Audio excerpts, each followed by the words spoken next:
प्यारे बच्चों, स्वागत है फिर से आप सभी का अपने यूट्यूब चैनल के ऊपर। आज की इस वीडियो में हम क्लास 7th का कक्षा 7वीं का जो साइंस की बुक का दूसरा चैप्टर है पदार्थों का अन्वेषण, अम्लीय, क्षारीय एवं उदासीन, इसके विषय में अच्छे से समझने वाला है। उम्मीद करता हूँ आप लोग स्वस्थ होंगे और अपनी पढ़ाई काफी अच्छे से कर रहे होंगे। चलिए शुरू करते हैं। सबसे पहले आपको पढ़ना है पदार्थों की प्रकृति, क्योंकि पदार्थ कितने प्रकार के होते हैं, फिर किस किस तरह के होते हैं। पदार्थों के उनके गुणों के आधार पर तीन मुख्य श्रेणियों में विभाजित किया जा सकता है। पदार्थों को उनके जो मेन फीचर्स है, गुण है, उनके आधार पर तीन मुख्य वर्गों में, तीन मुख्य चीजों में बांटा गया है। वो तीन चीजें क्या है? एक होता है आपका अम्लीय। सबसे पहले अम्लीय के बारे में पढ़ लीजिए। अम्लीय क्या होता है? तो वे पदार्थ जो पदार्थ स्वाद में खट्टे होते हैं वे अम्लीय प्रकृति के होते हैं। उदाहरण नींबू का रस, सिरका, इमली का पानी। मतलब वे सारे के सारे पदार्थ जो स्वाद में खट्टे होते हैं और प्रकृति में अम्लीय होते हैं, जैसे कि नींबू का रस हो गया, सिरका हो गया, इमली का पानी हो गया, ये सारा का सारा आपका अम्लीय होता है, अम्ल कहलाता है। ठीक है, आगे बढ़ते हैं। आगे हमारे को पढ़ना है क्षार के विषय में। क्षार के विषय में हमें पढ़ना है, तो क्षार के विषय में आपको बता दूं तो क्षार के अंदर आपको बताया गया है जो पदार्थ स्वाद में कड़वे और छूने पर साबुन जैसे चिकने होते हैं वे क्षारीय प्रकृति के होते हैं। क्या बताया गया? स्वाद में तो कड़वे होने चाहिए, उसके बाद छूने पर साबुन की तरह चिकने होने चाहिए, वे क्षारीय प्रकृति के होते हैं। उदाहरण के लिए बेकिंग सोडा, चूने का पानी या फिर साबुन का विलयन, ये आपका क्षारीय प्रकृति कहलाया जाएगा। फिर आपके पास आता है उदासीन। उदासीन क्या होता है? तो वे पदार्थ जो ना तो अम्लीय होते हैं और ना ही क्षारीय। कहने का मतलब क्या है कि ना ही वो अम्लीय है ना ही वो क्षारीय हैं, उनको आप बोलते हैं उदासीन। उदाहरण आपके सामने दे रखा है, नमक हो गया, नमक का विलयन, पानी में नमक मिला रखा है या फिर चीनी मिला रखा है, शक्कर का विलयन, या फिर आमतौर पे जो नल से पानी आता है वो ना तो अम्लीय होता है ना ही वो क्षारीय होता है, तो वो क्या होता है? वो होता है आपका उदासीन। ठीक है, अम्ल, क्षार, उदासीन, तीन मुख्य प्रकार होते हैं। मैं उम्मीद करता हूं आपको तीनों प्रकार क्लियर होंगे, किसी प्रकार का कोई डाउट इनमें नहीं बचा होगा।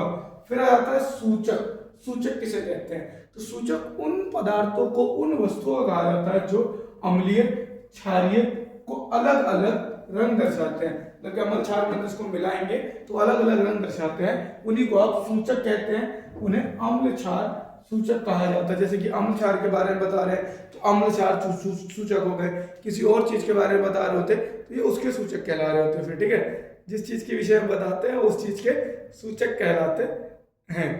ठीक है, आमतौर पर रंग बदलने वाले विषय में भी आपने पढ़ा है।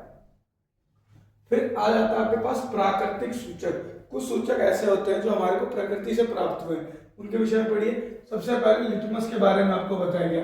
लाइकन नाम का एक पौधा होता है, लाइकन के पौधे से प्राप्त होता है, प्राकृतिक पदार्थ है, और यह विलयन और कागज की पट्टियां के रूप में मिलता है।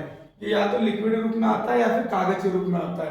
कागज वाला आपको पढ़ना है। कागज के रूप में आमतौर पर दो रंग का आता है, एक आता है नीले रंग का और एक आता है आपके लाल रंग का। ठीक है, तो अम्ल के विषय में अगर आपको पढ़ना है, अम्ल के अंदर नीला लिटमस को लाल करता है, क्षार के अंदर लाल लिटमस को नीला कर देता है। अम्ल के अंदर नीला लिटमस लाल होता है और क्षार के अंदर लाल लिटमस जो होता है वो नीले रंग का हो जाता है।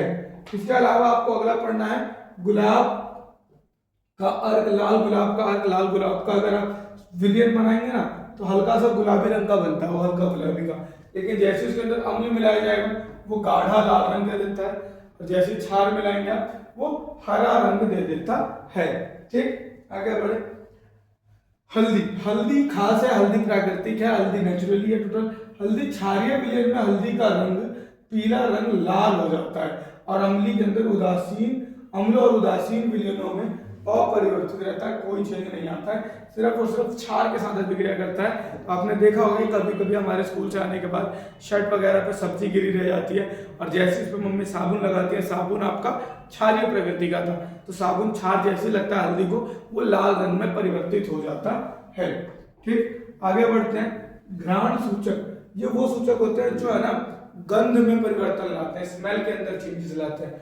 कुछ पदार्थों की गंध अम्लीय या क्षारीय माध्यम में बदल जाती है, इन्हें घ्राण सूचक कहते हैं। जैसे कि बारीक कटा हुआ प्याज। बारीक कटा हुआ जो प्याज होता है ना, इसको अगर आप अम्ल में डालेंगे तो महक बची रहती है, बेस में डालेंगे तो महक गायब हो चुकी होगी। वैसे वनीला का, वैसे लौंग का तेल के विषय में आपको बता रखा है। इनके नाम याद रखने, इनके विषय में डीप में क्वेश्चन नहीं आता, होता क्या ये पूछा जाता है या फिर इसका एक आधा उदाहरण पूछा जाता है। उदासीनीकरण, ये उदासीनीकरण क्या होता है? जब आप अम्ल को क्षार के साथ अभिक्रिया कराते हैं तब आपको प्राप्त होता है जल, साथ में नमक लिख दे रहा है या फिर लवण बोलते हैं एग्जैक्ट इसको, ठीक है। एसिड और बेस को जब आप मिलाते हैं तो आपको पानी और नमक प्राप्त होता है, और यही प्रक्रिया आपकी उदासीनीकरण कहलाती है। जब अम्ल और क्षार के विलयन को पर्याप्त मात्रा में मिलाया जाता है तो वे एक दूसरे के प्रभाव को समाप्त कर देते हैं। इस प्रक्रिया को उदासीनीकरण हम कहते हैं। अम्ल जमा क्षार बराबर नमक प्लस पानी जल, इसी प्रक्रिया को आप उदासीनीकरण कहते हैं। अब आपके पास आता है अभिक्रिया। अम्ल और क्षार को आपने मिलाया तो लवण, जल और साथ में ऊष्मा निकलती है, ऊष्मा उड़ जाती है, इसलिए ऊष्मा हम लिखते भी नहीं है। इस प्रक्रिया में हमेशा ऊष्मा उत्सर्जित होती है, मतलब उड़ जाती है, लवण का निर्माण होता है। हमेशा जब भी उदासीनीकरण होगा तो नमक का निर्माण होगा, नमक बनता है, ठीक है। आगे दैनिक जीवन में उदासीनीकरण के उदाहरण, हमारे दैनिक जीवन डेली लाइफ के अंदर में भी है ना, उदासीनीकरण के कई सारे उदाहरण आपको देखने को मिल सकते हैं। कौन कौन से होते हैं बताता हूं मैं। लाइक चींटी का काटना, यदि चींटी ने काटा तो चींटी काटते समय त्वचा में फार्मिक अम्ल छोड़ती है। सिर्फ इतना भी एमसीक्यू में आ जाता है, चींटी काटती है तो कौन सा अम्ल छोड़ती है? जब चींटी काटती है तो फार्मिक अम्ल छोड़ के जाती है। अब इससे दर्द कम करने के लिए हम बेकिंग सोडा को लगाते हैं, जो कि आप नेचर में क्षारीय होता है। यहाँ अम्ल छोड़ के गया था, क्षार हमने मिला दिया, अब उदासीनीकरण होगा यहाँ पर, और ताकि अम्ल का प्रभाव उदासीन हो जाए और हमारे को रिलीफ मिल जाए, हमारे को वो आराम महसूस होने लग जाए।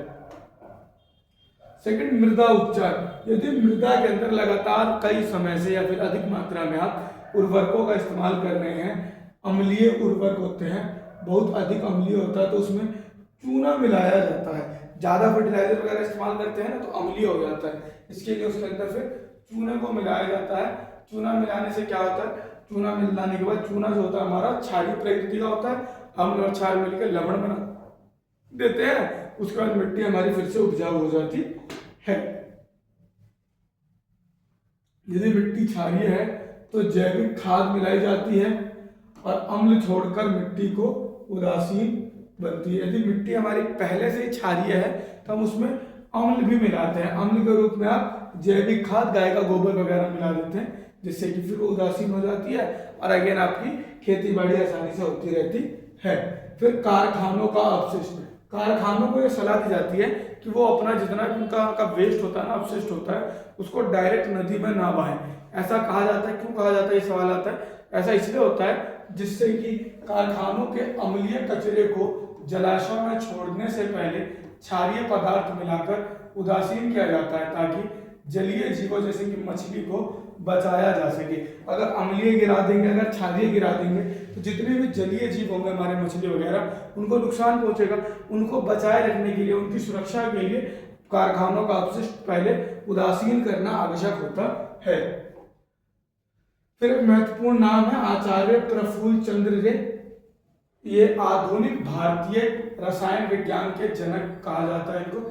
इन्होंने कई सारी खोज की थी, इसलिए इनको आधुनिक विज्ञान जनक के, रसायन विज्ञान का जनक भी कहा जाता है, ठीक है। लाइकन के बारे में आपने पढ़ा, लाइकन पौधा था, यह कवक और शैवाल सहजीविता से बनता है। कवक और शैवाल दोनों आपस में सहजीवी संबंध के साथ रहते हैं, तब जाकर के कहीं ना कहीं लाइकन का पौधा ग्रो कर पाता है। और लगभग यही था आपका इस चैप्टर के अंदर। आखिरी हाइड्रोजिया दे रखा है। यह पौधा मिट्टी की प्रकृति के अनुसार रंग बदलता है। मिट्टी के प्रकृति जैसा रहेगा उस प्रकार से रंग बदलेगा। अम्लीय मिट्टी में नीले और क्षारीय मिट्टी में ये गुलाबी फूल देता है। और इसी से हमें पता चल जाता है किसानों को कि हमारा जो खेत है वो अधिक मात्रा में अम्लीय हुआ है या फिर क्षारीय हो रखा है, ठीक है। लगभग ये आपका चैप्टर था। उम्मीद करता हूँ चैप्टर आपको क्लियर होगा। आपके बुक का ये चैप्टर नंबर 2 था। अगर आपको इंपॉर्टेंट क्वेश्चन आंसर की वीडियो चाहिए तो आप वीडियो के नीचे कमेंट कर दीजिए, आपको इंपॉर्टेंट क्वेश्चन आंसर की वीडियो मिल जाएगी, ठीक है। और वीडियो अपने दोस्तों के साथ जरूर शेयर कीजिए। आप लोग का लाइक कमेंट शेयर ही मेरे को प्रोत्साहित करता है, मोटिवेट करता है अगली वीडियो लेके आने के लिए। जब तक के लिए धन्यवाद, मिलते हैं अगली वीडियो में।